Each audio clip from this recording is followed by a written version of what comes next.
À sa première sortie en dehors du pays, en tant que Premier ministre de la République démocratique du Congo, Judith Suminwa est reçue par le chancelier allemand Olaf Scholz, dont le pays est la locomotive économique de l'Europe, lors du sommet sur le développement durable organisé à Hambourg, en Allemagne.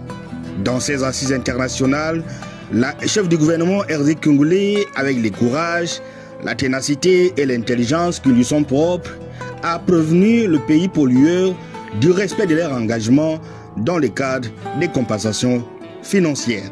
La première ministre Judith Suminwa a participé lundi 7 octobre 2024 à la conférence sur le développement durable de Hambourg en Allemagne. La conférence présidée par le chancelier allemand Olaf Scholz a connu la participation d'une importante délégation des chefs d'État et de gouvernement à travers le monde. Judith Suminwa donne ici les raisons de sa participation à cette grande messe de l'économie verte. Je suis venue parce que le président de la République, son Excellence M. Félix-Antoine Tshisekedi Tshilombo, m'a demandé de le représenter dans cette conférence qui concerne le développement durable de Hambourg. En fait, c'est une première conférence qu'organise l'Allemagne, ici à Hambourg, qui est une ville économique. Et il s'agit pour les Allemands de pouvoir voir comment ils peuvent renforcer leurs relations économiques avec l'Afrique, particulièrement dans le domaine de l'énergie verte. Comme vous le savez, en Afrique, nous avons la majorité des forêts, et particulièrement en RDC avec près de 60%. Comme vous le savez, en Afrique, nous avons un certain nombre de minerais stratégiques, comme par exemple le cobalt en RDC, où on est le producteur de pratiquement un peu plus de 60% de ce minerai. Or, ces minerais aujourd'hui, ce sont des minerais qui sont utilisés, que ce soit le cobalt, que ce soit du lithium, pour produire des batteries. Donc ce sont tous des éléments qui ont une importance capitale aujourd'hui pour l'Union européenne et particulièrement l'Allemagne. Et donc c'est une possibilité de discuter, de voir comment on peut ensemble construire des partenariats d'un point de vue économique, d'un point de vue commercial. Raison pour laquelle il y a un certain nombre de pays d'Afrique qui sont représentés, tant au niveau des chefs d'État que des chefs de gouvernement. Nous avons par exemple le Togo, le Cameroun, la Côte d'Ivoire et il y a d'autres pays aussi de par le monde. En marge de ces assises, la première ministre RD congolais a eu une rencontre de courtoisie avec son homologue camerounais Joseph Dion Ngouté. Les échanges ont permis aux deux dirigeants de l'Afrique centrale d'aborder les questions d'intérêt commun. Le premier ministre camerounais et j'en ai en profité pour le féliciter. Parce qu'aujourd'hui, il a été il y a quelques jours ou quelques semaines élu président de l'Assemblée générale des Nations unies et je pense que c'est important. Au niveau de l'Afrique, il va pouvoir jouer un rôle important pour les Africains et la sous-région en particulier. Et en tant que pays frère, je pense qu'il était important aussi d'échanger sur les différentes problématiques que nous avons dans le cadre du développement, que ce soit en termes environnementaux. Aujourd'hui, la République du Cameroun a signé un mémorandum d'accord dans le cadre du café. La RDC y est déjà, a certaines alliances aussi, toujours dans le cadre de l'environnement, avec d'autres pays comme le Brésil et l'Indonésie. Donc il est important de voir comment ensemble nous allons pouvoir échanger sur cette question de la position de l'Afrique. Donc nous avons un peu parcouru nos différents domaines où nous pouvons nous appuyer, avoir un partenariat gagnant-gagnant pour nous, pays africains. Nos deux pays ont des liens historiques très forts, des liens culturels très forts. Et donc, nous pensons qu'il faut que nous puissions mutualiser tous ces liens pour avoir des échanges encore plus profonds. Nous pensons que nous avons deux pays très riches, très diversifiés et avec une jeunesse très active, très bien formée. Et nous pouvons aller loin si nous mettons nos efforts en commun. Voilà un peu. Évidemment, j'ai aussi saisi l'occasion puisque la dernière fois que j'étais à Kinshasa, Madame n'était pas encore Premier ministre, pour la féliciter pour la confiance que le président Tshisekedi a en elle. Et nous lui souhaitons vraiment bonne chance dans ses fonctions. The Congo, please welcome to the stage. L'apothéose de cette conférence d'Hambourg, c'est le moment de la prise de parole par Judith Suminwa à la tête d'un panel axé sur le sommet de l'avenir et après. Elle a fait le plaidoyer pour une compensation financière équitable du crédit carbone en faveur de pays en massif forestier comme la République démocratique du Congo. Parce que d'un côté, nous avons une offre limitée.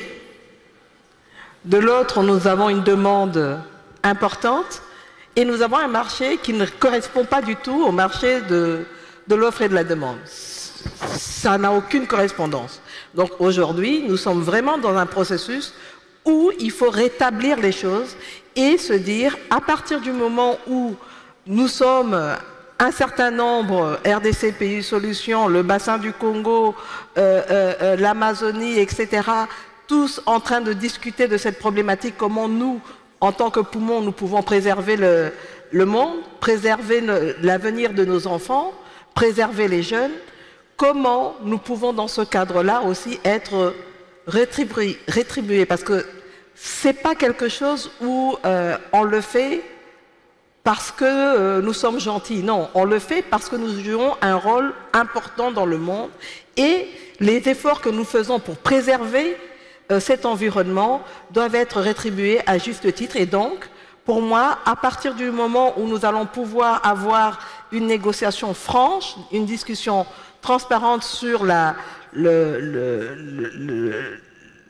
prix du carbone, et que nous pouvons effectivement accéder à ces financements de manière correcte, je pense que ça serait un bon début. Nous sommes en capacité d'aller dans des négociations, notamment dans le cadre de l'économie du climat, comment nous arrivons à négocier le prix du crédit carbone. Et je pense qu'aujourd'hui, c'est ça qui est le plus important. Nous avons eu une expérience en RDC, dans une des provinces, qui a un grand potentiel en termes de forêt, la province du Maïndombe, où nous avons pu obtenir des financements dans le cadre du crédit carbone.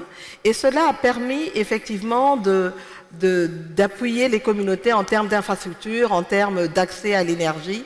C'est un début, mais je pense qu'il est très important que dans cette discussion, les pays qui sont en fort potentiel puissent vraiment faire porter leur voix et que nous puissions négocier pour avoir vraiment un prix équitable dans le cadre notamment du crédit carbone ou autre. Je pense qu'aujourd'hui, tout est un peu orienté autour de cette problématique-là.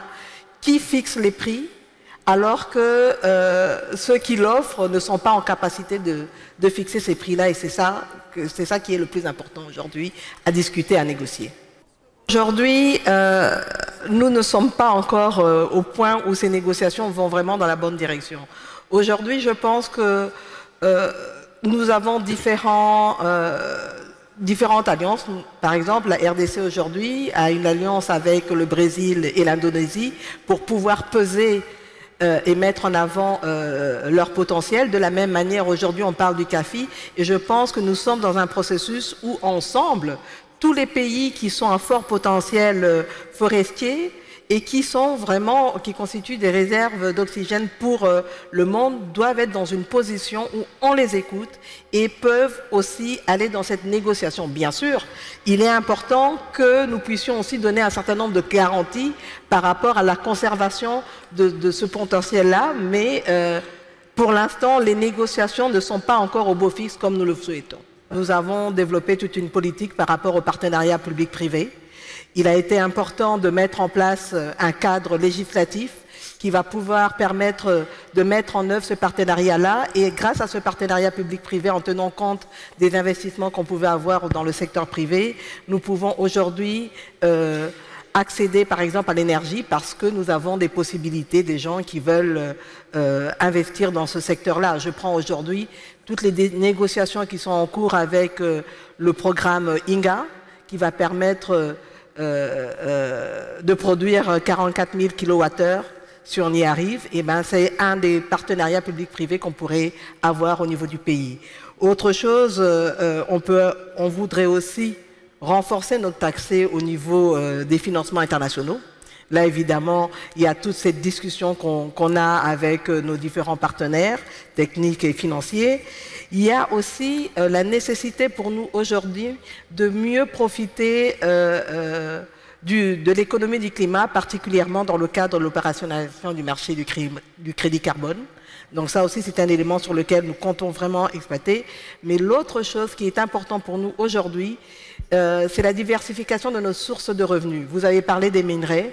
Aujourd'hui, la RDC dépend à 80% de l'exportation de ces minerais, mais produits bruts. Et pour nous, il est important qu'on aille dans la transformation pour donner une valeur ajoutée à ces minerais-là. Et ça nous permettrait déjà, d'ailleurs, ça contribuerait à exporter vraiment des produits finis ou semi-finis. Et donc déjà, en termes de transport, on diminuerait aussi le mécanisme de pollution en production de pollution avec la production de carbone. Mais dans cette diversification de l'économie, c'est de voir comment, plutôt que de continuer à se focaliser sur les minerais, nous allons plutôt aujourd'hui vers l'agriculture, diversification de l'agriculture, la transformation, vers le tourisme ou d'autres secteurs des services. Avec la signature de plusieurs accords lors de ces sommets, l'espoir est donc permis de voir le pays solution trouver enfin des solutions sur ses propres problèmes de développement. Comme l'a dit Judith Souminois, la République démocratique du Congo ne préserve pas la nature par gentillesse. Elle doit être rétribuée à juste titre.